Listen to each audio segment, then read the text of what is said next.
नमस्कार दोस्तों, मैं अंकित विश्वकर्मा एक बार फिर से आप सभी का आपके अपने YouTube channel DV online study में स्वागत करता हूं। दोस्तों, जैसा कि आप सब देख रहे हैं कि यहाँ पे हम लोग वाईसीटी जनरल नॉलेज 2024 का जो लेटेस्ट बुक है, इसी बुक का हम लोग संपूर्ण अध्ययन कर रहे हैं।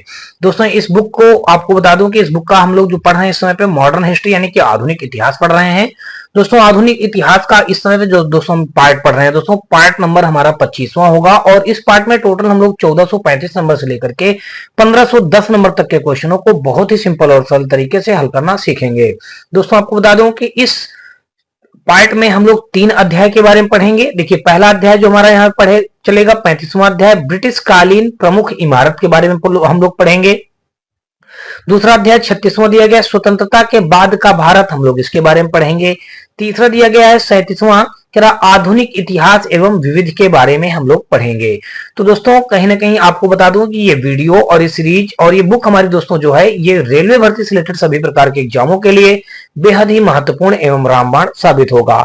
महत्वपूर्ण दोस्तों इस बात के लिए होगा कि रेलवे ने पिछले कुछ वर्षों में जितने भी एग्जाम करवाए हैं उन्हीं सारे एग्जामों में पूछे गए प्रीवियस ईयर के क्वेश्चनों को दोस्तों यहाँ पे हम लोग अध्यायवार अध्याय सॉल्व कर रहे हैं।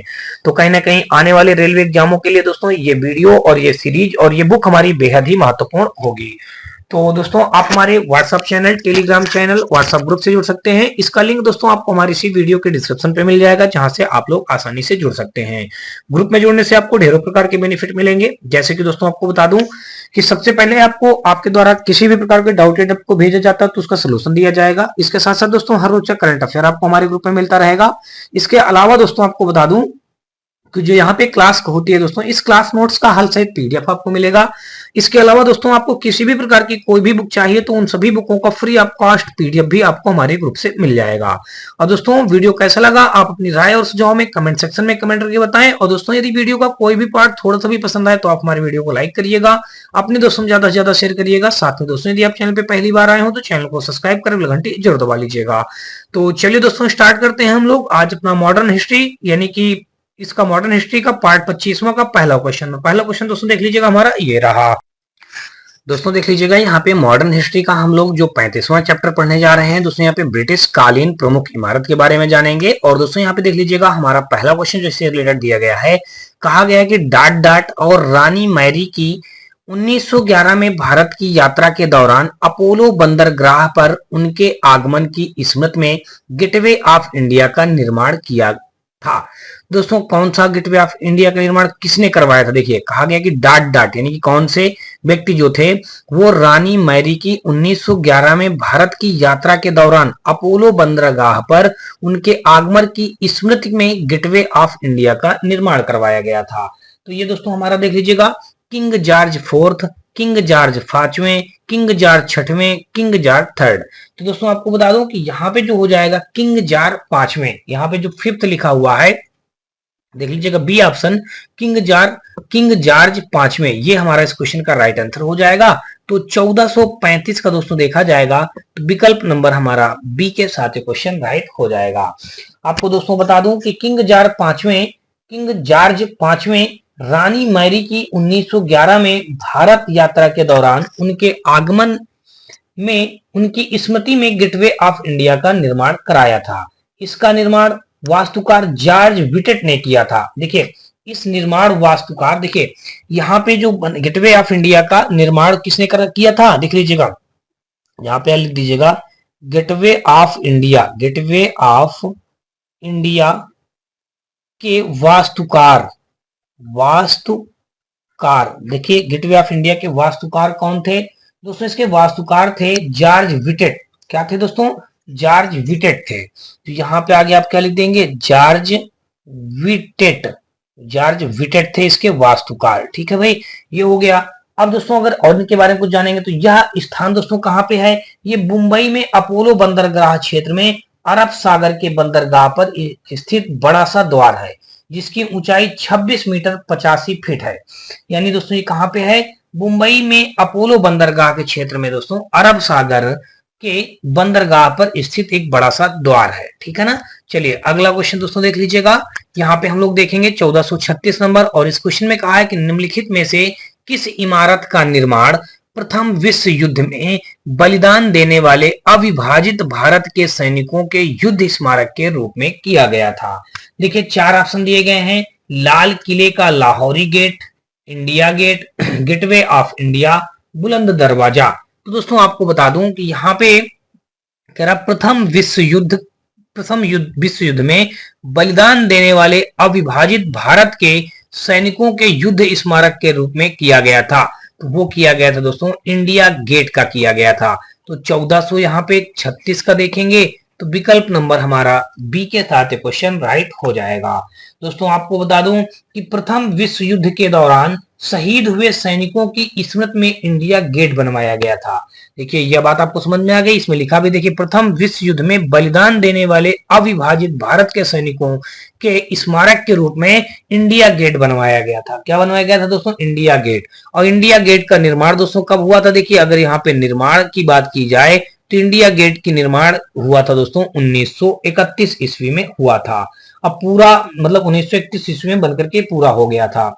इसका दोस्तों आपको बता दूं कि इसकी शुरुआत जो हुआ था, शुरुआत में इसका नाम ऑल इंडिया वार मेमोरियल रखा गया था। इंडिया गेट की डिजाइन दोस्तों एडविन लैंडसियर लुटियंस द्वारा तैयार किया गया था। यह स्मारक नई दिल्ली में राजपथ पर स्थित है, जो भारत की विरासत के रूप में जाना जाता है। दोस्तों अगर देखें, देखिए इंडिया गेट जो है, देखिए मैं इनके बारे में फैक्ट लिख रहा हूं। इंडिया गेट जो है, इंडिया गेट दिल्ली के राजपथ में स्थित है। दिल्ली के राजपथ, राजपथ यहां पे लिख दीजिए, दिल्ली के राजपथ। हाँ दोस्तों, ये इंडिया गेट जो है दोस्तों हमारा मतलब कहाँ पे स्थित है? ये स्थित हमारा दिल्ली के राजपथ में स्थित है। दिल्ली के राजपथ, इंडिया गेट दिल्ली के राजपथ पर स्थित है, स्थित है। अच्छा ये हो गया, ये पहला पॉइंट हो गया। दूसरा फैक्ट अगर इसके बारे में जाने तो इसका निर्माण दोस्तों कब हुआ था? तो इसका भी निर्माण दोस्तों 1931 ईस्वी में पूरा हुआ था। कब हुआ था दोस्तों? इसका भी निर्माण दोस्तों 1931 ईस्वी में पूरा हुआ था। तो दोस्तों अब देखिए पिछला अगर हम यहाँ पे देखेंगे, पिछला क्वेश्चन हमारा क्या था? हाँ पहला क्वेश्चन तुम्हारा ये था। अब दूसरा क्वेश्चन अगर दोस्तों देखेंगे तो दूसरा क्वेश्चन के बारे में हम लोग पढ़ रहे हैं यहाँ पे। तो देखिए इसका जो निर्माण हमने लिख दिया यहाँ पे, निर्माण 1931 ईस्वी में पूरा हुआ था। इसके जो डिजाइन वास्तुकार थे, देख लीजिएगा हमें लिखे दे रहे हैं वास्तुकार। वास्तुकार जो दोस्तों थे वो थे एडविन लैंडसियर। दोस्तों कौन थे यहाँ पे देख लीजिएगा? एडविन, यहाँ पे लिख देते हैं एडविन लैंडसियर। एडविन लैंडसियर जो थे इसके वास्तुकार थे। एडविन लैंडसियर लुटियंस इनका पूरा नाम था। देखिए आगे लुटियंस भी लगा दीजिएगा, लुटियंस इनका क्या था? पूरा नाम था। ये वास्तुकार थे इंडिया गेट के, ठीक है ना। अब देखिए इंडिया गेट का इसका शुरुआत में नाम, देखिए इंडिया गेट का शुरुआत में नाम क्या था? यहाँ पे लिख दीजिएगा इंडिया गेट का शुरुआती नाम। देखिए यहाँ पे लिख देते हैं शुरुआती नाम। देखिए इंडिया गेट का शुरुआती नाम क्या था भाई? तो इंडिया गेट का शुरुआती नाम था ऑल इंडिया वार मेमोरियल।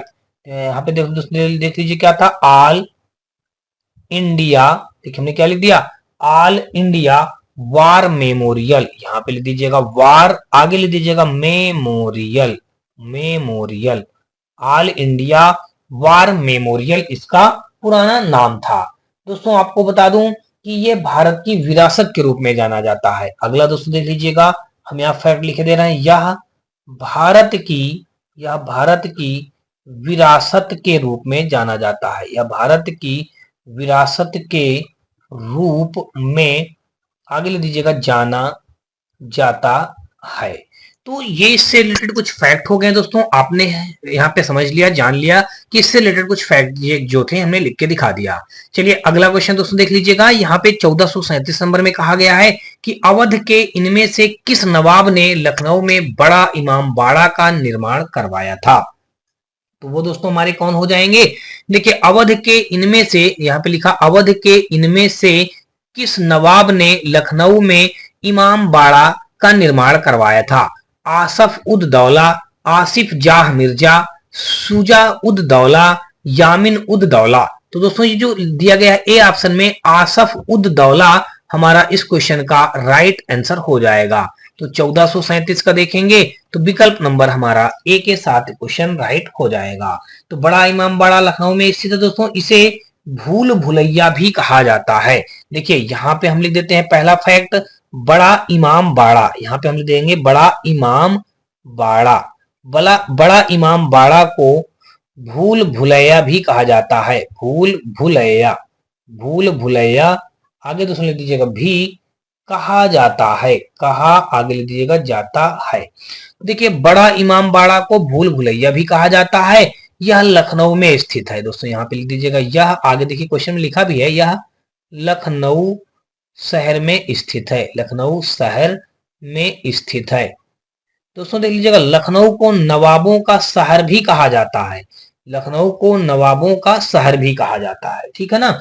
अब दोस्तों देख लीजिएगा इस इमाम बाड़े का निर्माण अवध के नवाब आसुफ उद दौला ने 1784 ईस्वी में करवाया था। देखिए इसका निर्माण हम आगे बस शॉर्ट में लिख रहे हैं, इसका निर्माण दोस्तों कौन करवाए थे। देखिए इसका जो निर्माण करवाए थे आसुफ उद दौला ने करवाया था। अब कब करवाया था दोस्तों, 1784 में करवाया था। 1784 में देखिए इसका निर्माण 1784 ईस्वी में आसुफ उद दौला, यहाँ पे लिख दीजिएगा आसफ, यहाँ पे आसफ लिखा है, आसफ उद दौला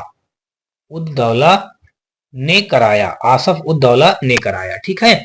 चलिए भाई आगे देख लीजिएगा आसुफ उद दौला ने कराया था। अच्छा ये तो ये फैक्ट हो गया। अब दोस्तों इसमें देख लीजिएगा और अगर इसके बारे में जानेंगे तो आपको बता दूं कि दोस्तों यह विशाल गुंबद नुमा हाल 50 मीटर लंबा और 15 मीटर ऊंचा है।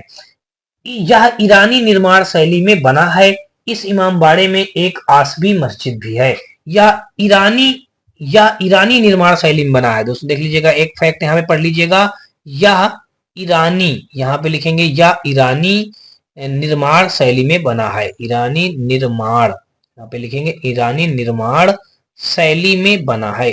शैली में आगे दोस्तों लिख दीजिएगा बना है, ठीक है। ये हो गया। अगला फैक्ट यहाँ पे दोस्तों देख लीजिएगा, अगला फैक्ट कहा है यह विशाल गुंबद नुमा हाल। देखिए यहाँ पे क्या है, देखिए यह विशाल गुंबद नुमा हाल, यह विशाल आगे लिख दीजिएगा गुंबद, यह विशाल गुंबद नुमा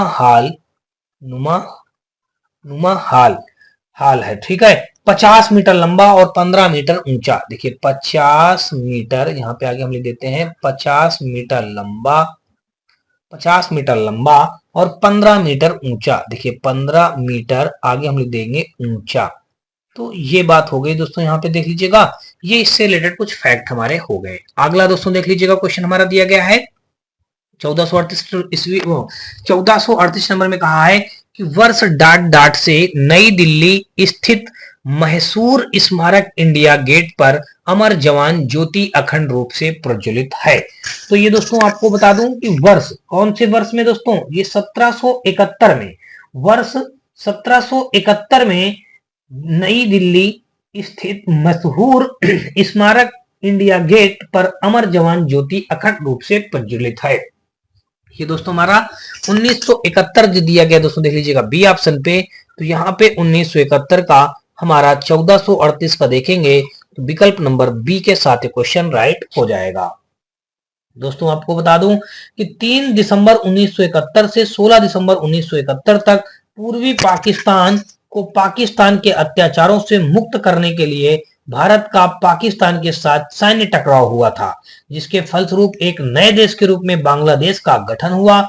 इस युद्ध के दौरान भारतीय सैनिक शहीद हो गए, जिन्हें श्रद्धांजलि देने के लिए 1971 में इंडिया गेट के नीचे अमर जवान ज्योति स्मारक बनाया गया और ज्योति जलाई गई, जो लगातार 1971 से जल रही है।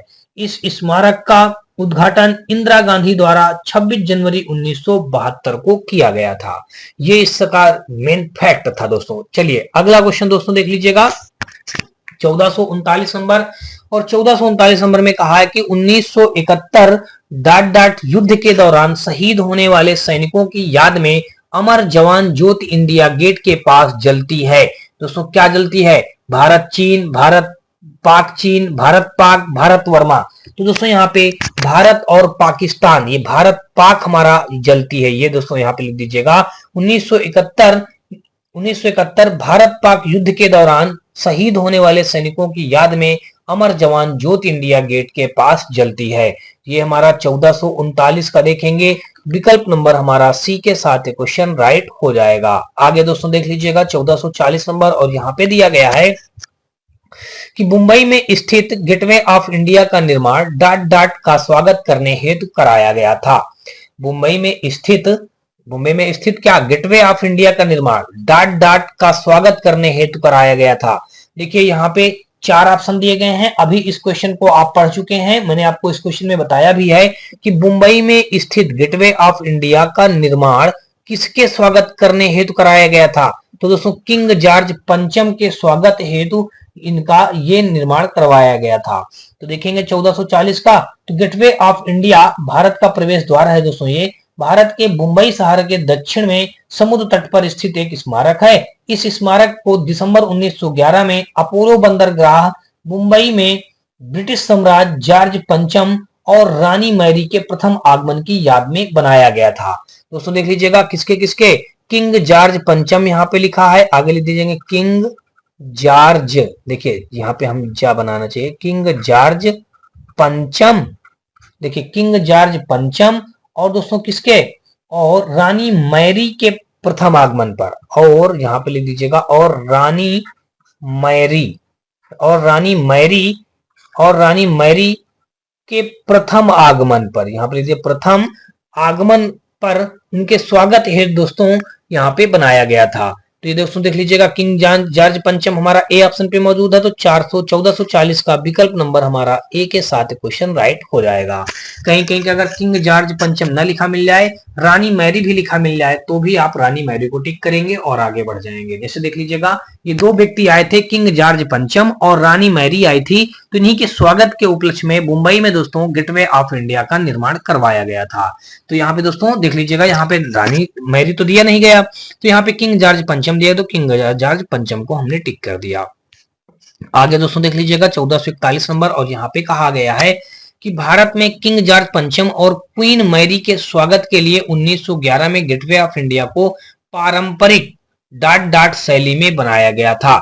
तो दोस्तों देख लीजिएगा यूरोपीय शैली में बनाया गया था, पश्चिमी शैली में बनाया गया था, पारसी शैली में बनाया गया था, इंडो सार सैनिक में, मतलब इंडो सार सैनिक शैली में बनाया गया था। तो यही हमारा हो जाएगा डी ऑप्शन 1441 का। ये इंडो सार सैनिक, देखिए इंडो आगे लिख दीजिएगा सार सैनिक, इंडो सार सैनिक में शैली में बनाया गया था। इंडो सार सैनिक शैली में बनाया आगे दोस्तों लिख दीजिएगा गया था। अच्छा ये बात हो गई। तो यहाँ पे 1441 का दोस्तों हमारा विकल्प नंबर हमारा डी के साथ क्वेश्चन राइट हो जाएगा। और आगे दोस्तों देख लीजिएगा 1442 नंबर, इसमें कहा गया है कि 7 लोक कल्याण मार्ग का डिजाइन इनमें से किसने तैयार किया था। फ्रेंकोइस मार्टिन ने, एच.के. मेवाड़ा ने, सर एडविन लुटियंस ने, ली कार्बुजियर ने। तो दोस्तों यहाँ पे 1442 का अगर देखेंगे 1442 का हमारा जो राइट आंसर हो जाएगा, देखिए करा क्वेश्चन में कहा 7 लोक कल्याण मार्ग का डिजाइन इनमें से किसने तैयार किया था। तो सर एडविन लुटियंस ने तैयार किया था। तो 1442 का देखेंगे तो विकल्प नंबर हमारा सी के साथ क्वेश्चन राइट हो जाएगा। अगला दोस्तों देख लीजिएगा, अगला हमारा यहाँ पे दोस्तों देख लीजिएगा 1442 के बाद हम लोग देखेंगे 1443 नंबर, और इस पे कहा गया है कि दिल्ली में स्थित इंडिया गेट का डिजाइन किसने तैयार किया था। देखिए दिल्ली में जो स्थित इंडिया गेट है इसका डिजाइन किसने तैयार किया था। तो एडविन लुटियंस ने तैयार किया था। अभी पीछे मैंने आपको बता रखा है कि एडविन लुटियंस ने दिल्ली में स्थित ऐतिहासिक इमारत इंडिया गेट का डिजाइन तैयार किया था। एडविन लुटियंस ब्रिटिश आर्किटेक्ट थे और उन्होंने ही नई दिल्ली को अपनी कला से सजाया। 10 फरवरी 1921 को ड्यूक ऑफ कनॉट ने इंडिया गेट की नींव रखी। दोस्तों यहाँ पे कुल मिला के पूछा गया कि दिल्ली में स्थित इंडिया गेट का डिजाइन किसने तैयार किया था। तो ये एडविन लुटियंस ने तैयार किया था। ये ब्रिटिश का एक आर्किटेक्ट था, तो इन्होंने ही तैयार किया था। तो चलिए दोस्तों यहाँ पे 1443 को देख लीजिएगा, विकल्प नंबर हमारा बी के साथ ये क्वेश्चन राइट हो जाएगा। अगला दोस्तों देख लीजिएगा 1444 नंबर, और यहाँ पे कहा गया है कि 1921 में एडविन लुटियंस ने इसमें से किसका निर्माण करवाया था। देख लीजिएगा अभी आपने पढ़ा है तो 1921 में एडविन लुटियंस ने किसका निर्माण करवाया था। तो इंडिया गेट का करवाया था। कहां करवाया था? दिल्ली में करवाया था। तो ये दोस्तों हमारा 1444 का विकल्प नंबर हमारा सी के साथ क्वेश्चन राइट हो जाएगा। आगे दोस्तों देख लीजिएगा 1444 का सी हो गया। आगे दोस्तों देख लीजिएगा 1445 में कहा है कि किस वास्तुकार ने देखिए इसने कहा किस वास्तुकार ने मुंबई स्थित गेटवे ऑफ इंडिया का डिजाइन तैयार करवाया था। तो अभी आपने पढ़ा है जॉर्ज विटेट जो थे मुंबई में स्थित गेटवे ऑफ इंडिया का डिजाइन तैयार करवाया था। कौन? George Wittet. ये हमारा दिया गया है ए ऑप्शन पे। तो 1445 का विकल्प नंबर ए के साथ क्वेश्चन राइट हो जाएगा। मैंने दोस्तों इस क्वेश्चन का आंसर आपको पिछले भी इसी पार्ट के दोस्तों पीछे क्वेश्चन में मैंने पढ़ा रखा है, तो इसलिए दोस्तों यहाँ पे हम ज्यादा इसका विस्तार नहीं करेंगे। चलिए आगे दोस्तों देख लीजिएगा, यहाँ पे कहा है कि 1446 अंग्रेजों द्वारा, यहाँ पे क्या लिखेंगे? अंग्रेजों। 1446 नंबर हमारा क्वेश्चन है ये। करा अंग्रेजों द्वारा कोलकाता, देखिए अंग्रेजों द्वारा कोलकाता में संगमरमर की एक विशाल इमारत का निर्माण कराया गया था जो ताजमहल की प्रतिकृति है। इस इमारत का नाम बताइए। देखिए इसने क्या कहा? अंग्रेजों द्वारा कोलकाता में संगमरमर की एक विशाल इमारत का निर्माण करवाया गया था। जब संगमरमर का एक विशाल निर्माण करवाया था, ये कहने का मतलब है कि ताजमहल के जैसा है। तो कह रहा इसका नाम क्या है? तो दोस्तों आपको बता दूं कि इसका नाम विक्टोरिया मेमोरियल है। ये हमारा बी विकल्प पे दिया गया है। 1446 का विकल्प नंबर हमारा बी के साथ क्वेश्चन राइट हो जाएगा। ये हमारा क्या है दोस्तों? विक्टोरिया मेमोरियल इसको कहा जाता है। दोस्तों आपको बता दूं कि विक्टोरिया मेमोरियल जो है हाल भारतीय राज्य पश्चिम बंगाल के कोलकाता नगर में स्थित है। लॉर्ड कर्जन ने एक संग्रहालय और उद्योगों के साथ एक भव्य इमारत के निर्माण का प्रस्ताव रखा। वेल्स के राजकुमार जो बाद में जॉर्ज पंचम के रूप में सिंहासन रूढ़ हुए और 4 जनवरी 1906 में इसका शिलान्यास किया और इसके औपचारिक रूप से 1921 में जनता के लिए खोल दिया गया। यह स्मारक महारानी विक्टोरिया को समर्पित था। यह आगरा के ताजमहल के आधार पर डिजाइन किया गया था। ये दोस्तों किसके? महारानी विक्टोरिया को समर्पित था। देखिए ये रानी विक्टोरिया, देखिए यहाँ पे लिख दीजिएगा महारानी शब्द जोड़ दीजिएगा। चलिए महारानी विक्टोरिया को समर्पित था। यह महारानी विक्टोरिया को आगे लिख दीजिएगा समर्पित आगे लिख दीजिएगा था। ठीक है भाई, ये दोस्तों क्या था हमारा? ये महारानी विक्टोरिया को समर्पित था ये मंदिर। ठीक है ना, मंदिर क्या है? महल जो था एक प्रकार से कह लीजिएगा।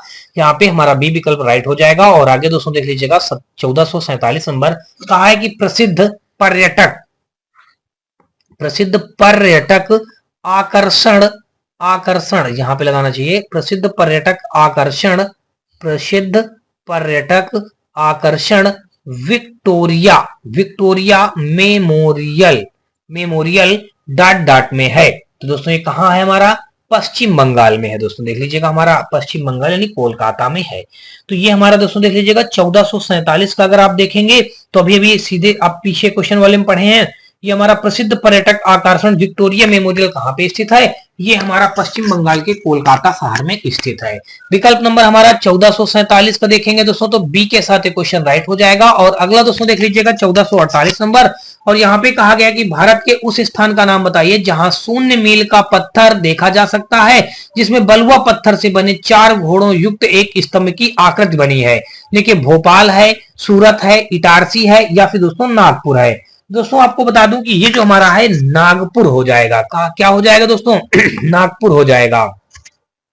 तो 1448 में कहा गया कि भारत के उस स्थान का नाम बताइए जहां शून्य मील का पत्थर देखा जा सकता है जिसमें बलुआ पत्थर से बने 4 घोड़ों युक्त एवं स्तंभ की आकृति बनी है। तो ये दोस्तों हमारा महाराष्ट्र के नागपुर में 0 माइलस्टोन का एक स्मारक बना है।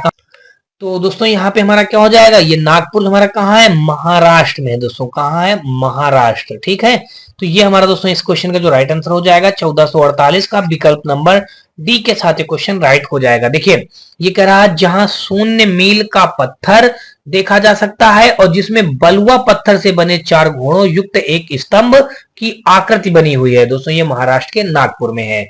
अगला दोस्तों देख लीजिएगा 1449 नंबर, और यहाँ पे हमारा दिया गया कह रहा नई दिल्ली में स्थित इंडिया गेट का डिजाइन किस वास्तुकार ने तैयार किया था? तो अभी आपने पढ़ा है एडविन लुटियंस। ये हमारा दिया गया है डी ऑप्शन पे। तो एडविन लुटियंस हमारा इस क्वेश्चन का राइट आंसर बन जाएगा कि नई दिल्ली में इंडिया गेट का डिजाइन किस वास्तुकार ने तैयार किया था? तो दोस्तों एडविन लुटियंस हमारा इस क्वेश्चन का राइट आंसर हो जाएगा।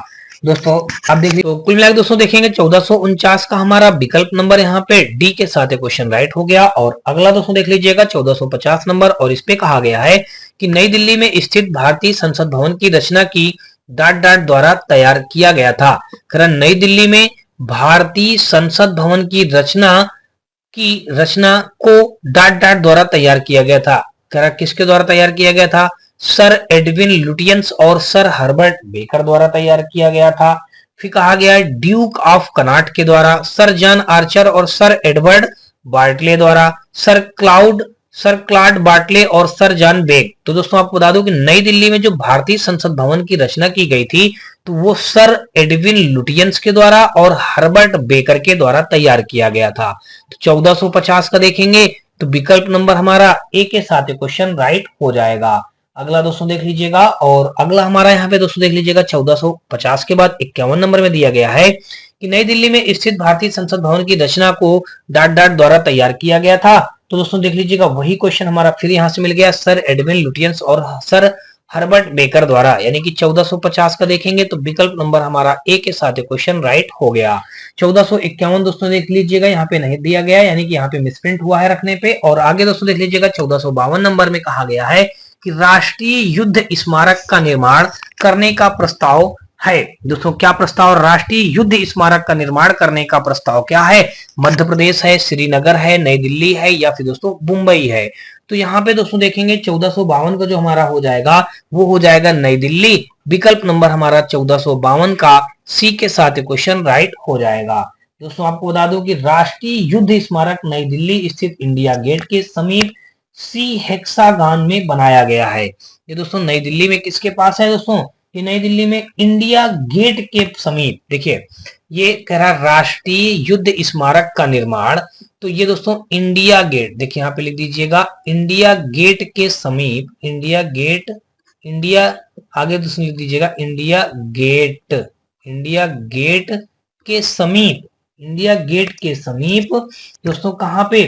इंडिया गेट के समीप यहाँ पे अगर दोस्तों देखेंगे तो हमारा समीप सी हेक्सागन में बनाया गया। यहाँ पे आगे लिख दीजिएगा सी हेक्सागन में बनाया गया, में आगे लिख दीजिएगा बनाया गया। तो देखिए ये हमारा कहाँ बनाया गया था? देखिए राष्ट्रीय युद्ध स्मारक कहाँ बनाया गया था? इंडिया गेट के समीप सी हेक्सागन में बनाया गया था।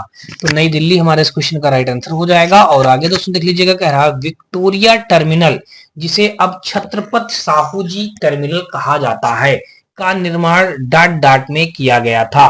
तो दोस्तों देख लीजिएगा, इसने इसके कहने का कह रहा विक्टोरिया टर्मिनल, जिसे अब छत्रपति शिवाजी टर्मिनल कहा जाता है, का निर्माण डाट डाट में किया गया था। इसका निर्माण दोस्तों कब किया गया था? 1888 ईस्वी में किया गया था। तो यहाँ पे दोस्तों क्या भरा जाएगा? विकल्प नंबर सी हमारे इस क्वेश्चन का राइट आंसर हो जाएगा। दोस्तों 1453 कब देखेंगे तो विकल्प नंबर सी के साथ क्वेश्चन राइट हो जाएगा। दोस्तों आपको बता दूं कि विक्टोरिया टर्मिनल यानी कि वीटी, विक्टोरिया टर्मिनल को शॉर्ट में वीटी बोला जाता है, को अब छत्रपति शिवाजी टर्मिनल यानी कि सीएसटी बोला जाता है। यह भारत का वाणिज्यिक राजधानी मुंबई में स्थित एक ऐतिहासिक रेलवे स्टेशन है, जो मध्य रेलवे का मुख्यालय भी है, और इसका निर्माण 1888 में किया गया था। वास्तुकला की गोथिक शैली में निर्मित सीएसटी को यूनेस्को की विश्व धरोहर सूची में शामिल किया गया है। अगला दोस्तों देख लीजिएगा, यहाँ पे 1454 नंबर, और इस पे कहा गया है कि निम्न द्वारों में से किसका निर्माण प्रथम विश्व युद्ध में शहीद हुए सैनिकों की स्मृति में किया गया था? बुलंद दरवाजा का, गेटवे ऑफ इंडिया का, इंडिया गेट का, या दोस्तों चार मीनार का? तो दोस्तों आपको बता दूं इस क्वेश्चन का जो हमारा राइट आंसर हो जाएगा वो हो जाएगा विकल्प नंबर सी, इंडिया गेट हमारा इस क्वेश्चन का राइट आंसर हो जाएगा। निम्न द्वारों में से किसका निर्माण प्रथम विश्व युद्ध में शहीद हुए सैनिकों की स्मृति में किया गया है? तो ये इंडिया गेट का निर्माण दोस्तों हमारा इसी की वजह से किया गया था। तो 1454 का विकल्प नंबर सी के साथ क्वेश्चन राइट होगा। आगे दोस्तों देख लीजिएगा 1455 नंबर, और यहाँ पे कहा है कि दिल्ली में संसद भवन का निर्माण किस अवधि के दौरान किया गया था? तो दिल्ली में संसद भवन का निर्माण दोस्तों 1921 से लेकर के 1927 में किया गया था। ये विकल्प नंबर हमारा सी पे मौजूद है, तो विकल्प नंबर हमारा सी के साथ क्वेश्चन राइट हो जाएगा। 1921 से 1927 के बीच में हमारा दिल्ली में संसद भवन का निर्माण कराया गया था। आगे दोस्तों देख लीजिएगा, कह रहा उस वास्तुकार का नाम बताइए जिसने नई दिल्ली का डिजाइन किया। दोस्तों देखिए, नई दिल्ली का डिजाइन करने वाले व्यक्ति का नाम बताइए कह रहा है। तो दोस्तों आपको बता दूं कि नई दिल्ली का डिजाइन करने वाला व्यक्ति हो जाएगा सर एडविन लुटियंस। अभी आपने पीछे पढ़ा है। जरा उस वास्तुकार का नाम बताइए जिसने नई दिल्ली का डिजाइन किया है। तो सर एडविन लुटियंस हमारा जो हो जाएगा 1456 का विकल्प नंबर बी के साथ क्वेश्चन राइट हो जाएगा। आगे दोस्तों देख लीजिएगा, अब हम लोग नया अध्याय स्टार्ट हो रहा है, स्वतंत्रता के बाद का भारत। इसके बारे में हम लोग पढ़ेंगे। देखिए, स्वतंत्रता के बाद का भारत जो हमारा यहाँ पे देखिए, इससे रिलेटेड जो क्वेश्चन दिए गए हैं, कहा गया है कि बांग्लादेश को स्वतंत्र देश का दर्जा कब प्राप्त हुआ। तो दोस्तों आपको बता दूं कि बांग्लादेश को स्वतंत्र देश का दर्जा जब प्राप्त हुआ था, तो ये हमारा प्राप्त हुआ था 1971 में प्राप्त हुआ था। दोस्तों किसमें देखिए 1971 दिया गया है बी ऑप्शन पे। तो यहाँ पे दोस्तों अगर देखा जाए तो हमारा क्या हो जाएगा, देखिए यहाँ पे कुल मिलाकर के हमारा हो जाएगा ये 1457 का विकल्प नंबर हमारा बी के साथ क्वेश्चन राइट हो जाएगा। दोस्तों आपको बता दूं कि बांग्लादेश पूर्वी भारत के बंगाल का हिस्सा था। 1526 से 1858 तक इस पर मुगलों का शासन था और वर्ष 1947 में भारत पाकिस्तान को आजादी मिली तो बंगाल मुस्लिम बहुल क्षेत्र पाकिस्तान का हिस्सा बन गया। अब पूर्वी पाकिस्तान और पश्चिमी पाकिस्तान की वार्ता विफल होने के बाद 26 मार्च 1971 को शेख मुजीबुर रहमान ने बांग्लादेश की स्वतंत्रता की घोषणा कर दी और 16 दिसंबर 1971 को इसे आधिकारिक रूप से आजादी मिल गई। दोस्तों कौन, शेख मुजीबुर रहमान ने बांग्लादेश की स्वतंत्रता की घोषणा की थी। कब दोस्तों, यहाँ पे इन्होंने घोषणा की थी दोस्तों, कब अगर देखा जाए तो 26 मार्च 1971 में। देखिए यहाँ पे लिख दीजिएगा 26 मार्च 1971 में। यहाँ पे लिख दीजिएगा शेख, क्या लिखेंगे, शेख मुजीबुर रहमान। देखिए यहाँ पे हम लिख देंगे देखिए मुजी हो गया मुजीबुर रहमान, तो यहाँ पे हमने लिख दिया मुजीबुर रहमान। इन्होंने क्या किया था, इन्होंने आजाद मतलब बांग्लादेश को आजादी की घोषणा दे दी। इन्होंने बांग्लादेश को आजाद घोषित कर दिया। इन्होंने किसको,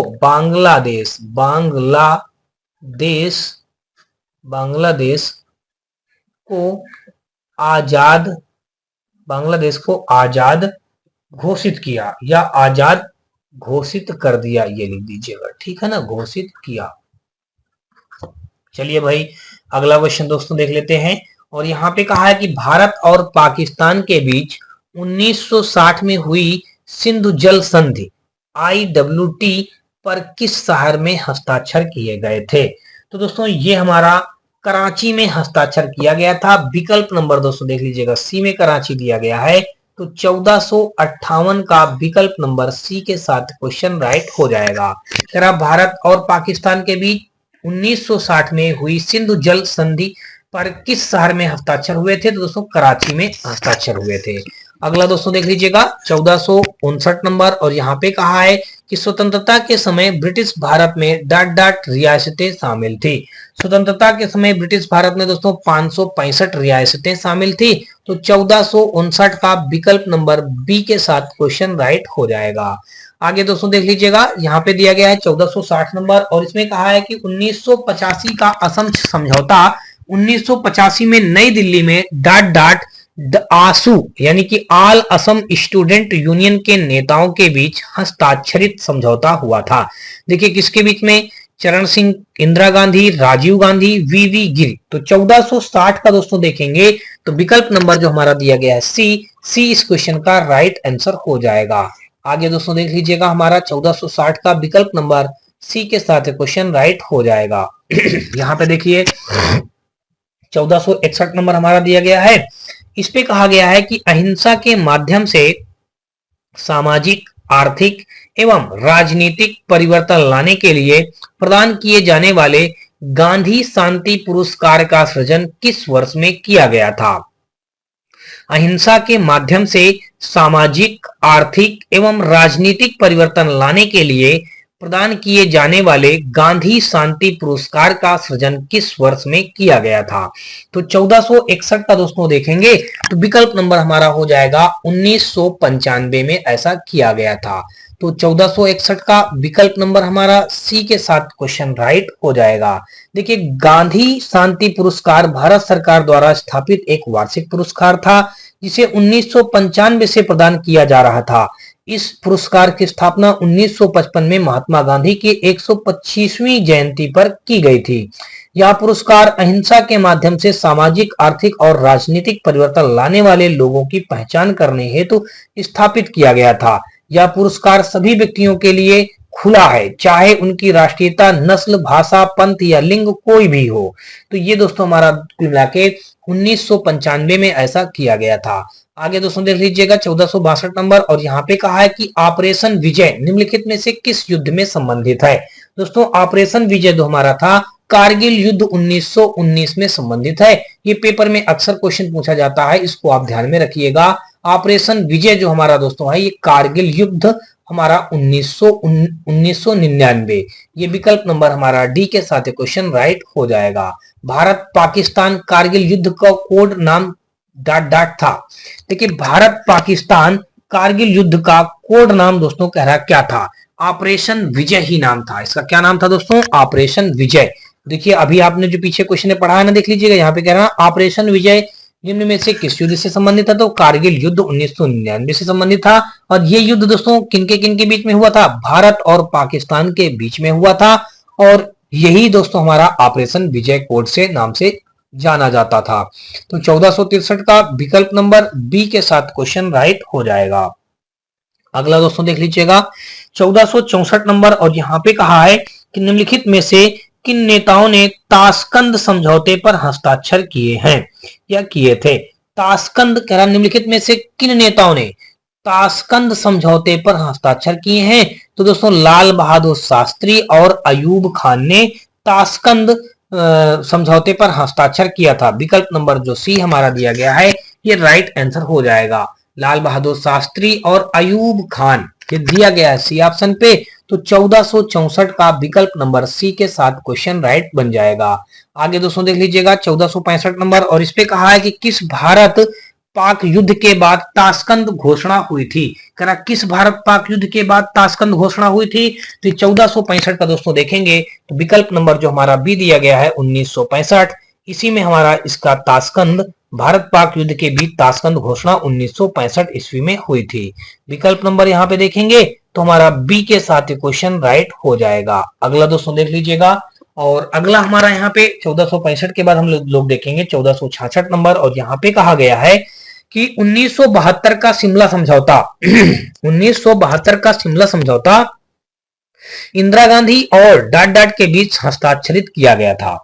तो 1972 का शिमला समझौता इंदिरा गांधी और दोस्तों जुल्फिकार अली भुट्टो के बीच हस्ताक्षरित किया गया था। तो यहाँ पे दोस्तों देख लीजिएगा, हम लोग यहाँ पे देखेंगे तो विकल्प नंबर हमारा ये ए के साथ क्वेश्चन राइट हो जाएगा। 1466 का देखेंगे तो विकल्प नंबर ए के साथ क्वेश्चन राइट बन जाएगा। तो 1972 का शिमला समझौता इंदिरा गांधी और जुल्फिकार अली भुट्टो के बीच हस्ताक्षरित हुआ था। अगला दोस्तों देख लेते हैं, यहाँ पे कहा गया है कि शिमला समझौता 1972 पर किनके द्वारा हस्ताक्षरित किया गया था? तो दोस्तों देख लीजिएगा, भारत एवं पाकिस्तान के विदेश मंत्रियों द्वारा, इंदिरा गांधी एवं जे.एच. भुट्टो द्वारा, फिर इंदिरा गांधी एवं बेनजीर भुट्टो द्वारा, अटल बिहारी वाजपेयी एवं परवेज मुशर्रफ द्वारा। दोस्तों अभी अभी आपने इस क्वेश्चन को पढ़ा है, अगर ध्यान से सुना होगा तो आप तुरंत टिक करेंगे इंदिरा गांधी एवं जे.ए. भुट्टो द्वारा यानी कि देखेंगे तो 1467 का विकल्प नंबर हमारा बी के साथ क्वेश्चन राइट हो जाएगा। देखिए इंदिरा गांधी और जे.ए. भुट्टो द्वारा जो लिखा हुआ है तो जे.ए. भुट्टो का ही पूरा नाम है, देखिए जुल्फिकार अली भुट्टो। जे से हो गया जुल्फिकार, ए से हो गया अली, और भुट्टो तो हमारा आगे लगा ही था। तो जुल्फिकार अली भुट्टो हमारा इनके बीच में हस्ताक्षरित हुआ था। आगे दोस्तों देख लीजिएगा, कहा गया है कि भारत की स्वतंत्रता के तुरंत बाद गोवा ... राज्य था। गोवा किसका राज्य था दोस्तों? भारतीय का, पुर्तगालियों का, डच का या ब्रिटिश का? तो दोस्तों ये भारत की स्वतंत्रता के तुरंत बाद गोवा पुर्तगाली राज था। दोस्तों क्या था हमारा? गोवा जो था पुर्तगाली राज था। 1468 का विकल्प नंबर बी के साथ क्वेश्चन राइट बनेगा। आगे दोस्तों देख लीजिएगा 1469 नंबर, कहा निम्न में से कौन से वर्ष भारत पाक युद्ध नहीं हुआ था?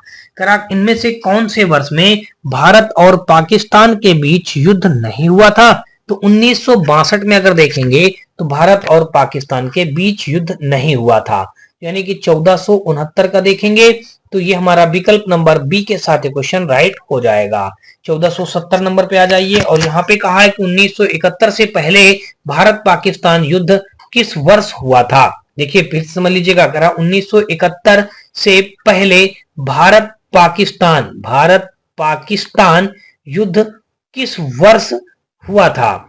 तो देखिए अगर 1971 युद्ध के पहले देखा जाए तो भारत और पाकिस्तान के बीच 1965 में ये युद्ध हुआ था। 71 से पहले दोस्तों कब हुआ था? 71 से पहले 1965 में हुआ था। तो 1470 का विकल्प नंबर डी के साथ क्वेश्चन राइट बन जाएगा। आगे दोस्तों देख लीजिएगा, कह रहा बांग्लादेश को किस देश से स्वतंत्रता मिली? तो बांग्लादेश को कह रहा किस देश से स्वतंत्रता मिली? तो ये हमारा हो जाएगा दोस्तों, आपको बता दूं ये पाकिस्तान से इसको स्वतंत्रता मिली। बांग्लादेश को किस देश से स्वतंत्रता मिली है?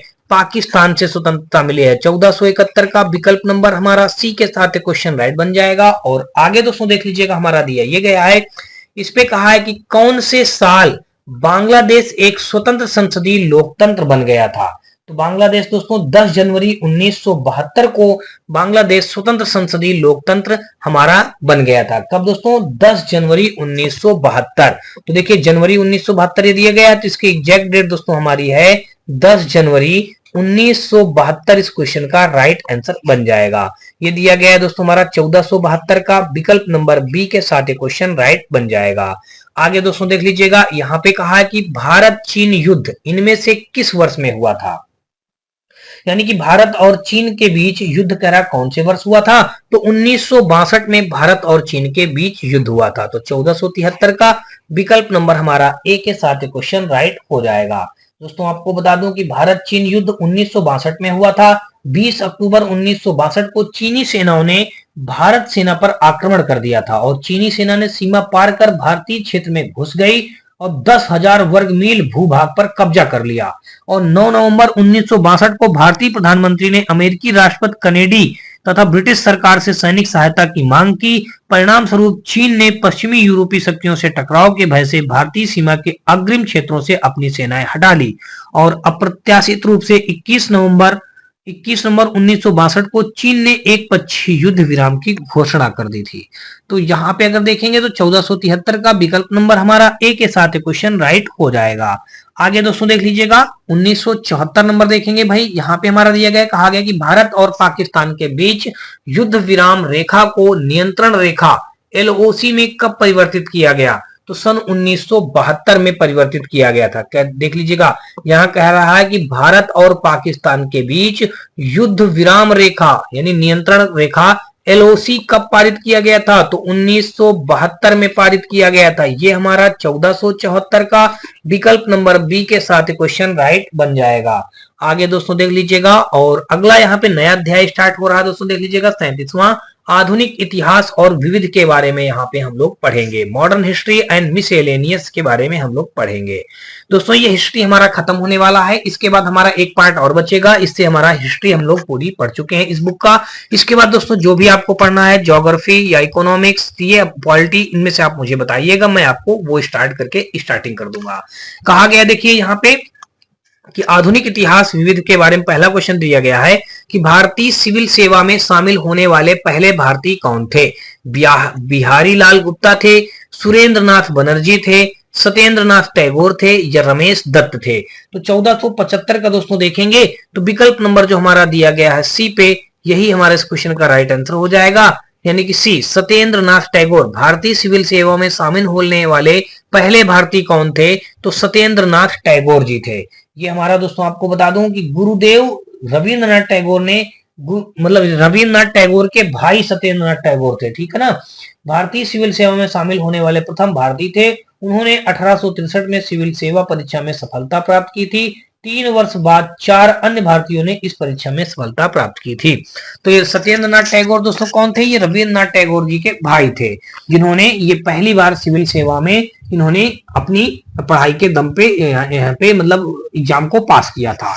तो ये हमारा 1475 का विकल्प नंबर सी के साथ एक क्वेश्चन राइट हो जाएगा। और आगे दोस्तों देख लीजिएगा, हमारा दिया गया कह रहा कि भोपाल की शासिका शाहजहां बेगम का उत्तराधिकारी निम्नलिखित में से कौन था, जिसने सांची के प्राचीन स्थूल के संरक्षण के लिए धन प्रदान किया था? तो सुल्तान जहां बेगम था, चांद बीबी थी, रजिया सुल्तान थी, मरियम उज जमानी थी। तो 1476 का दोस्तों अगर आप देखेंगे तो उस समय पे दोस्तों ये सुल्तान जहां बेगम, ये जो ए में दिया गया है, यही इस क्वेश्चन का राइट आंसर हो जाएगा। कह रहा है भोपाल की शासिका शाहजहां बेगम का उत्तराधिकारी निम्नलिखित में से कौन था, जिसने सांची के प्राचीन स्थल के संरक्षण के लिए धन प्रदान किया था? तो सुल्तान जहां बेगम थी। अगला दोस्तों देख लीजिएगा, 1477 नंबर पे आएंगे और यहाँ पे कहा है कि निम्नलिखित में से किस युद्ध में अहमद दुल्ला शाह ने हेनरी लॉरेंस को पराजित किया था? तो दोस्तों अहमद दुल्ला शाह ने हेनरी लॉरेंस को पराजित किया था। तो दोस्तों वो हमारा था युद्ध चिन्हट का युद्ध था। बक्सर का युद्ध, पानीपत का तीसरा, प्लासी का युद्ध। तो दोस्तों ये कोई नहीं थे, चिन्हट का युद्ध था। तो 1477 का दोस्तों देखेंगे तो विकल्प नंबर हमारा ए के साथ क्वेश्चन राइट हो जाएगा। अगला दोस्तों देख लीजिएगा, अब पानीपत की तीसरी लड़ाई दोस्तों अगर आप देखें तो ये हमारी हुई थी दोस्तों 1761 ईस्वी में हुई थी। और बक्सर का अगर युद्ध देखें दोस्तों, बक्सर की लड़ाई हमारी 1764 में हुई थी, ये 1764 में हुई थी। और दोस्तों इसी प्रकार हमारा एक बचा प्लासी का युद्ध दोस्तों 1757 में हुआ था। ये दोस्तों 1757 में हमारा प्लासी का युद्ध हुआ था। बच रहा दोस्तों चिन्हट का युद्ध। तो दोस्तों आपको चिन्हट का युद्ध बता दूं, ये 1857 में हुआ था। इसकी एग्जैक्ट डेट अगर जाने तो 30 जून 1857 को चिन्हट युद्ध हुआ था। चिन्हट युद्ध हुआ। देखिए सभी युद्ध कब कब हुए तो मैंने यहाँ पे आपको बता दिया है, देख लीजिएगा। ये हमारा यहाँ पे चिन्हट युद्ध हुआ था। चलिए आगे दोस्तों देख लीजिएगा 1478 नंबर और यहाँ पे कहा है कि निम्न में से कौन सा ईसाई धर्म के संस्थापक का जन्म स्थान है? ईसाई धर्म के संस्थापक का जन्म स्थान हमारा जो हो जाएगा वो हो जाएगा बेथलहम हो जाएगा। ये हमारा 1478 का विकल्प नंबर सी के साथ क्वेश्चन राइट हो जाएगा। करा कौन सा ईसाई धर्म के संस्थापक का जन्म स्थान है? तो बेथलहम हो जाएगा। विकल्प नंबर हमारा सी के साथ क्वेश्चन राइट हो जाएगा। ईसाई धर्म के संस्थापक दोस्तों ईसा मसीह का जन्म दोस्तों बेथलहम में हुआ था। देखिए ईसाई धर्म के संस्थापक कौन दोस्तों? ईसा मसीह। दोस्तों यहाँ पे लिख दीजिएगा ईसा, आगे दोस्तों लिख दीजिएगा मसीह। ये कहां भी इनका जन्म हुआ था? बेथलहम में इनका जन्म हुआ था। अगला दोस्तों देख लीजिएगा 1479 का यहाँ पे कहा स्वतंत्रता सेनानी देशबंधु चित्तरंजन दास का पेशा क्या था? चित्रकार थे, चिकित्सक थे, वकील थे या शिक्षक थे? दोस्तों चित्तरंजन दास का जो पेशा था ये पेशे से वकील थे। दोस्तों चित्तरंजन दास कौन थे? ये पेशे से वकील हुआ करते थे। तो 1479 का विकल्प नंबर हमारा सी के साथ क्वेश्चन राइट हो जाएगा।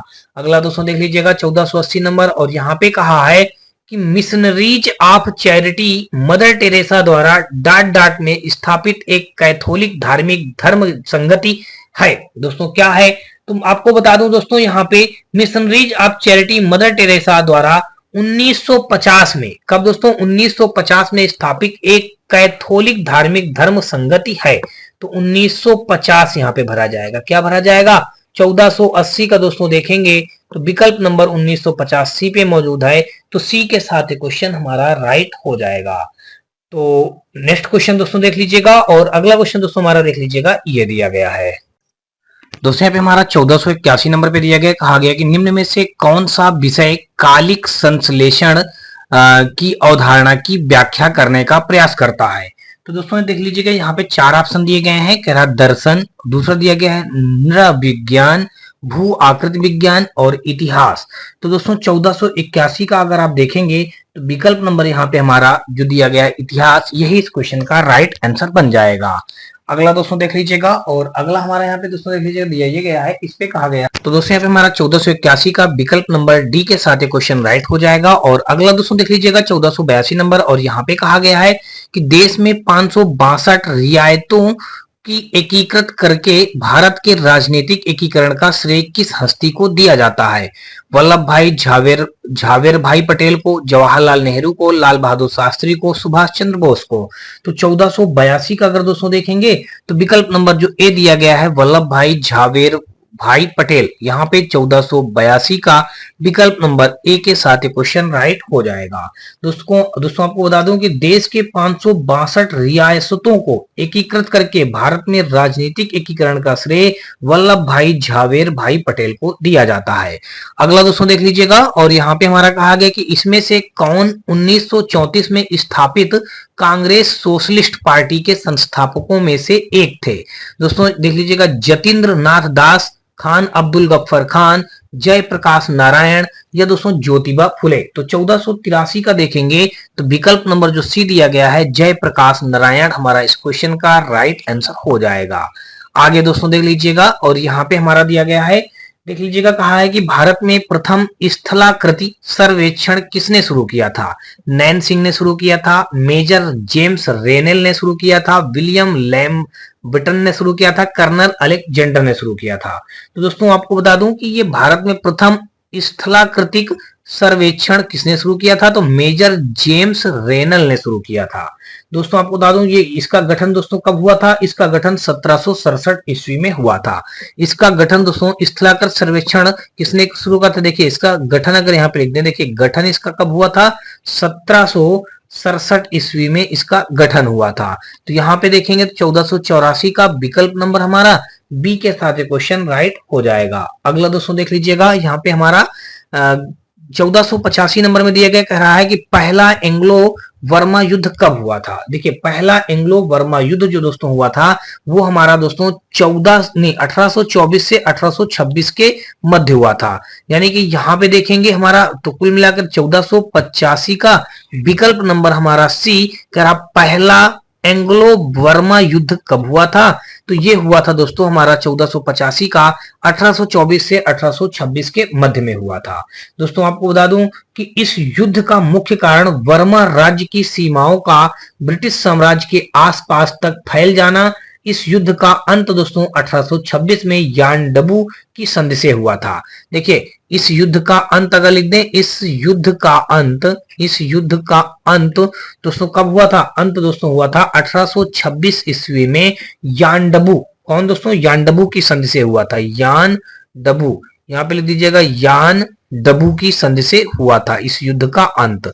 तो यहाँ पे दोस्तों अगर देखेंगे तो यहाँ पे हो जाएगा हमारा यानडबू की संधि से इसका अंत हो गया था। ठीक है ना दोस्तों, यहाँ पे इस युद्ध का अंत हमारा इस समय पे हुआ था।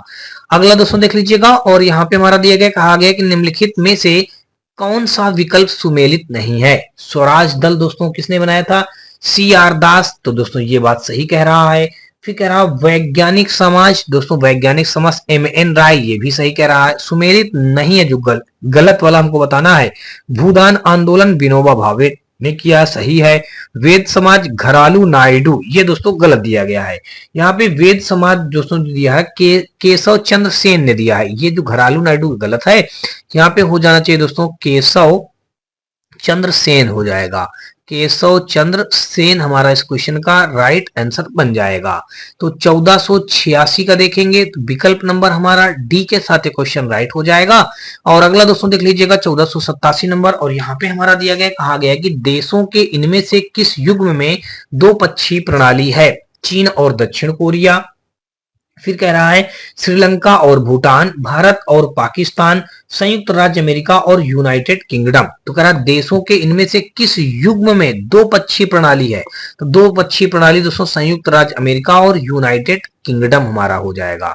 तो 1487 का विकल्प नंबर हमारा डी के साथ क्वेश्चन राइट हो जाएगा। अगला दोस्तों देख लीजिएगा 1488 नंबर, और इस पे कहा है कि निम्नलिखित में से कौन सा किला तमिलनाडु में स्थित है?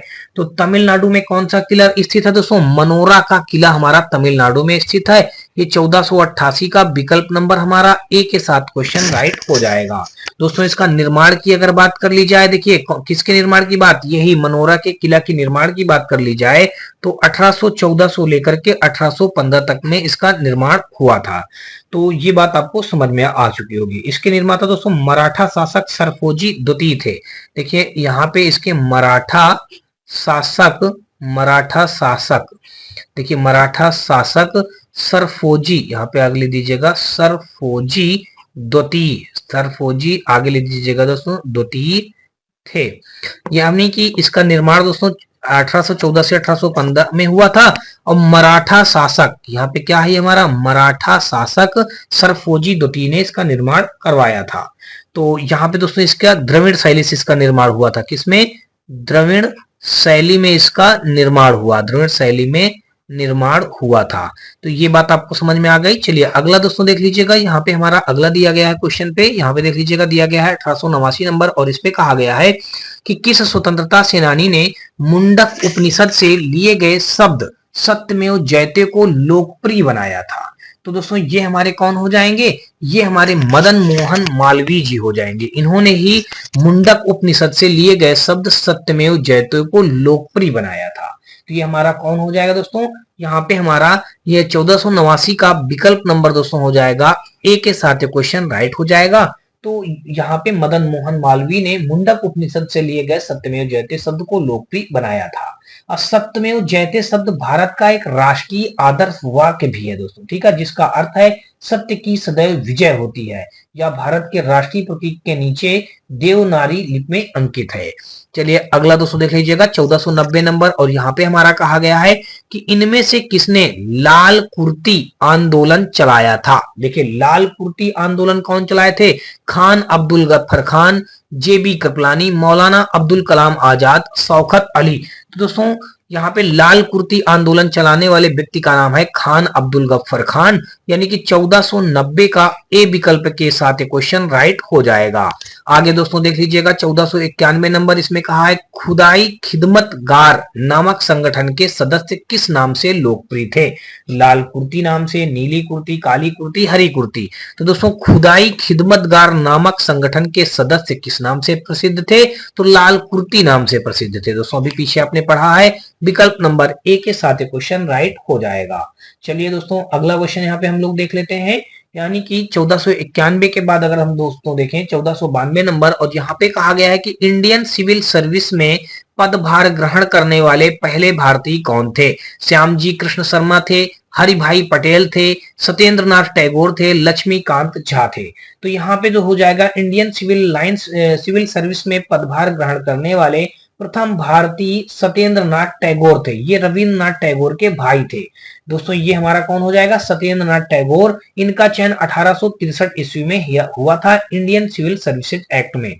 दोस्तों यहाँ पे देखें इनका चयन दोस्तों हुआ था सत्येंद्र नाथ टैगोर का, यानी कि ये हमारा विकल्प नंबर हो जाएगा 1492 का हमारा सी विकल्प के साथ क्वेश्चन राइट हो जाएगा। और दोस्तों इनका चयन की बात करें, देखिए इनका चयन सिविल सर्विसेज में सबसे पहले हुआ था भारतीयों में, ये हुआ था हमारा 1863 ईस्वी में हुआ था। और दोस्तों ये कौन थे? सत्येंद्र नाथ टैगोर, ये रविन्द्रनाथ टैगोर के भाई थे। चलिए अगला दोस्तों देख लीजिएगा, यहाँ पे कहा गया है कि निम्नलिखित में से कौन सा कथन सही है? हमको सही कथन के बारे में बताना है। तो दोस्तों देख लीजिए, कह रहा सुचेता कृपलानी भारत की प्रथम महिला उपराष्ट्रपति थी, तो ये बात गलत कह रहा है। सुचेता कृपलानी भारत की प्रथम महिला प्रधानमंत्री थी, तो गलत कह रहा है। सुचेता कृपलानी किसी भारतीय राज्य की प्रथम महिला मुख्यमंत्री थी, ये बात सही कह रहा है। किसी भारतीय राज्य की प्रथम महिला मुख्यमंत्री थी।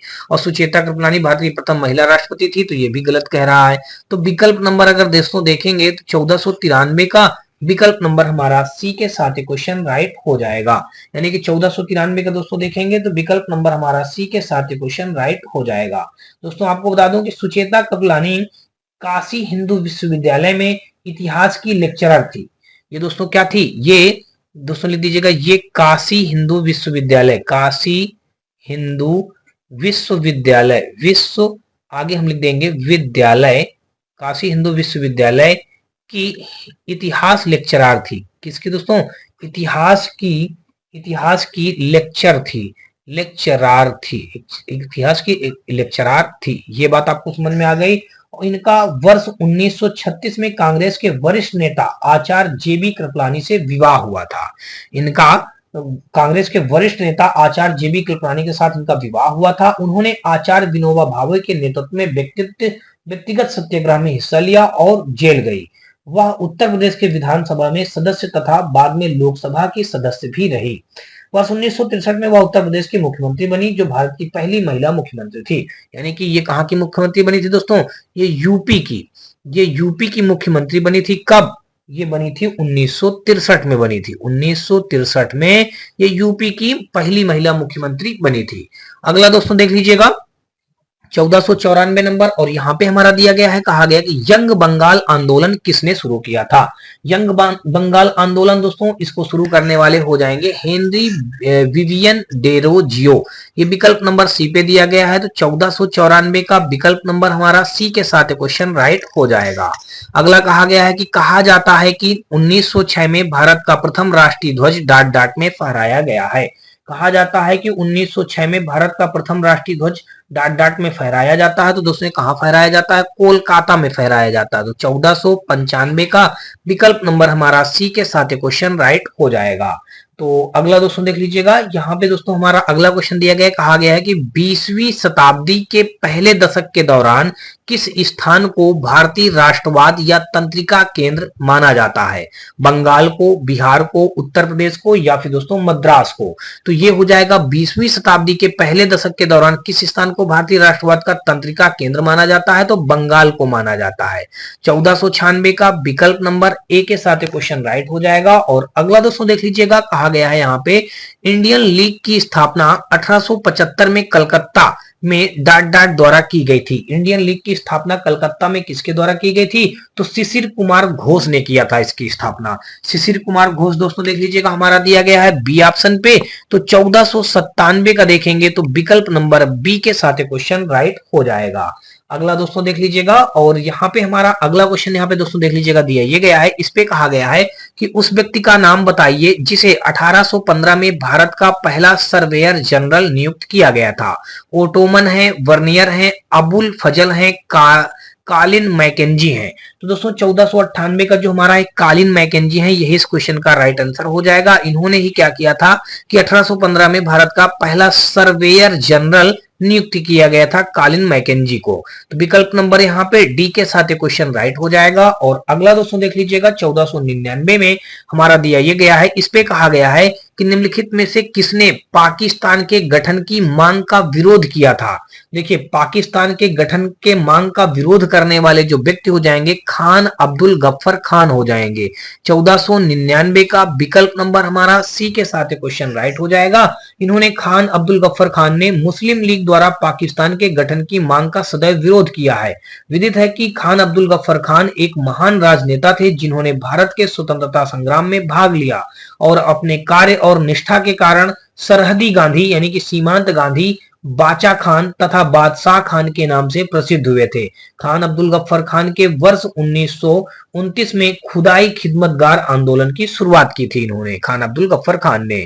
अगला दोस्तों देख लीजिएगा 1500 नंबर क्वेश्चन, और 1500 नंबर क्वेश्चन हमारा दिया गया है, खुदाई खिदमतगार आंदोलन के संस्थापक और 1947 में दृढ़ता से भारत का और पाकिस्तान विभाजन का विरोध किया था।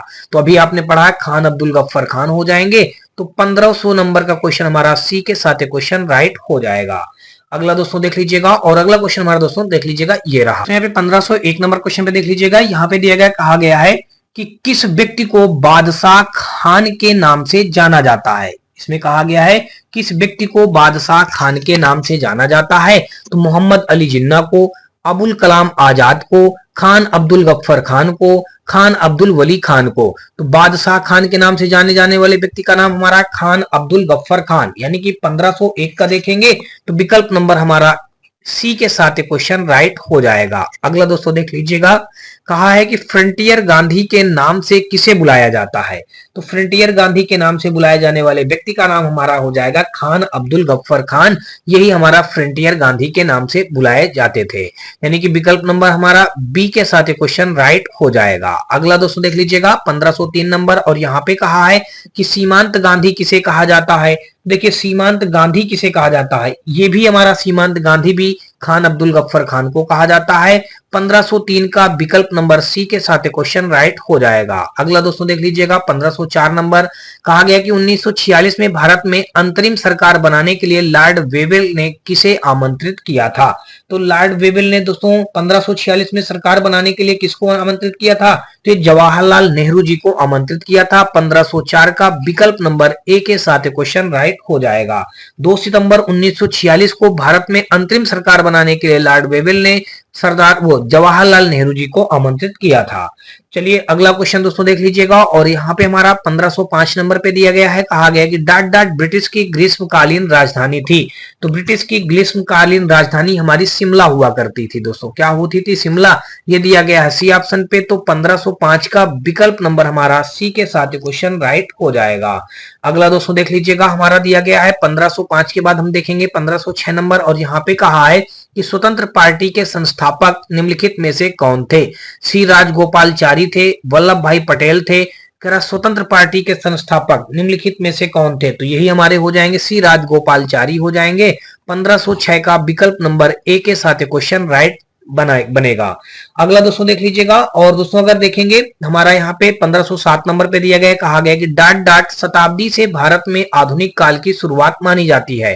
कौन सी शताब्दी से भारत में आधुनिक काल की शुरुआत मानी जाती है, तो ये दोस्तों 18वीं शताब्दी से। कौन सी, 18वीं शताब्दी से भारत में आधुनिक काल की शुरुआत मानी जाती है। विकल्प नंबर डी हमारा इस क्वेश्चन का राइट आंसर हो जाएगा। आगे देखेंगे दोस्तों हम यहाँ पे 1508 नंबर, और यहां पे हमारा कहा गया है कि भारत में संपूर्ण क्रांति के पक्षधर का नाम क्या था। भारत में संपूर्ण क्रांति के पक्षधर का नाम दोस्तों अगर जानेंगे तो जयप्रकाश नारायण हो जाएगा। 1508 का विकल्प नंबर ए के साथ क्वेश्चन हमारा बिल्कुल राइट बनेगा। और अगला दोस्तों देख लीजिएगा 1509 नंबर, यहां पे कहा है कि अब्दुर रहमान और ब्रिटिश राज के प्रतिनिधि श्री मार्टिमर ने डॉट डॉट की स्थापना के समझौते पर हस्ताक्षर किया था। दोस्तों किसके हस्ताक्षर पर समझौता किया था, देखिए रेडक्लिफ रेखा पर, डूरंड रेखा पर, मार्टिमर रेखा पर, मैकमोहन रेखा पर। तो डूरंड रेखा जो हमारा हो जाएगा ये अब्दुर रहमान और ब्रिटिश राज के प्रतिनिधि श्री मार्टिमर ने डूरंड रेखा की स्थापना पर समझौते पर हस्ताक्षर किया था। 1509 का हमारा विकल्प नंबर बी के साथ क्वेश्चन राइट हो जाएगा। दोस्तों रेडक्लिफ रेखा जो होती है ये हमारा भारत और पाकिस्तान के मध्य निर्धारित है। देखिए ये जो हमारी रेडक्लिफ रेखा है ये भारत और पाकिस्तान के मध्य है। भारत और पाकिस्तान के मध्य, हमारा पाकिस्तान के मध्य हमारा ये क्या है, रेडक्लिफ रेखा है। अगर यहाँ पे देखिए डूरंड रेखा तो आपने जान ही लिया, और डूरंड रेखा हमारा देखें तो मैकमोहन रेखा दोस्तों देख लीजिएगा ये किसके किसके बीच है, तो मैकमोहन रेखा भारत और चीन के बीच में है। किसके किसके बीच में, भारत और चीन के बीच में है दोस्तों, भारत और चीन के बीच में है। तो यहाँ पे कुल मिला के आपने देखा अब्दुल रहमान और ब्रिटिश राज के प्रतिनिधि श्री मार्टिन ने डॉट डॉट की स्थापना समझौते पर हस्ताक्षर किया था। तो ये हस्ताक्षर किया था दोस्तों डूरंड रेखा पे हस्ताक्षर हुआ था। अगला दोस्तों देख लीजिएगा 1510 नंबर, और दोस्तों आपको बता दूं कि आज के इस पार्ट का ही हमारा अंतिम क्वेश्चन होगा। वीडियो कैसा लगा आप हमें कमेंट सेक्शन में कमेंट करके बताएं, और दोस्तों अगर आपको ये वीडियो और सीरीज हमारी पसंद आए तो आप हमारे वीडियो को लाइक करिएगा, अपने दोस्तों में ज्यादा से ज्यादा शेयर करिएगा। साथ में दोस्तों यदि आप चैनल पे पहली बार आए हो तो चैनल को सब्सक्राइब कर बेल घंटी जरूर दबा लीजिएगा। इसके साथ साथ दोस्तों आप हमारे WhatsApp channel, Telegram channel, WhatsApp group से जुड़ सकते हैं। इन सभी का लिंक दोस्तों आपको हमारे इसी वीडियो के डिस्क्रिप्शन पे मिल जाएगा। दोस्तों यहाँ पे 1510 नंबर क्वेश्चन में दिया गया, कहा गया निम्नलिखित में से कौन सा विद्रोह ब्रिटिश शासकों द्वारा लगाए गए प्रतिबंधों के विरुद्ध नहीं था। फकीर ए सन्यासी विद्रोह, इंडिगो विद्रोह, संथाल विद्रोह, नक्सलवादी विद्रोह। तो 1510 का अगर दोस्तों देखेंगे तो विकल्प नंबर जो डी दिया गया है नक्सलवादी विद्रोह। 1510 का विकल्प नंबर हमारा यहाँ पे डी के साथ क्वेश्चन राइट हो जाएगा। तो होप सो दोस्तों आपको अभी तक मेरे द्वारा बताए गए सारे क्वेश्चन अच्छी तरीके से समझ में आए होंगे। फिर भी दोस्तों आपको बता दूं यदि किसी भी क्वेश्चन में किसी प्रकार कोई डाउट हो तो आप हमें कमेंट सेक्शन में कमेंट करके बताएं, और दोस्तों वीडियो कैसा लगा आप इसका भी सजेशन और राय हमें कमेंट सेक्शन में कमेंट करके जरूर बताएं। तो चलिए दोस्तों हम लोग नेक्स्ट पार्ट में मिलते हैं, तब तक के लिए दोस्तों जय हिंद।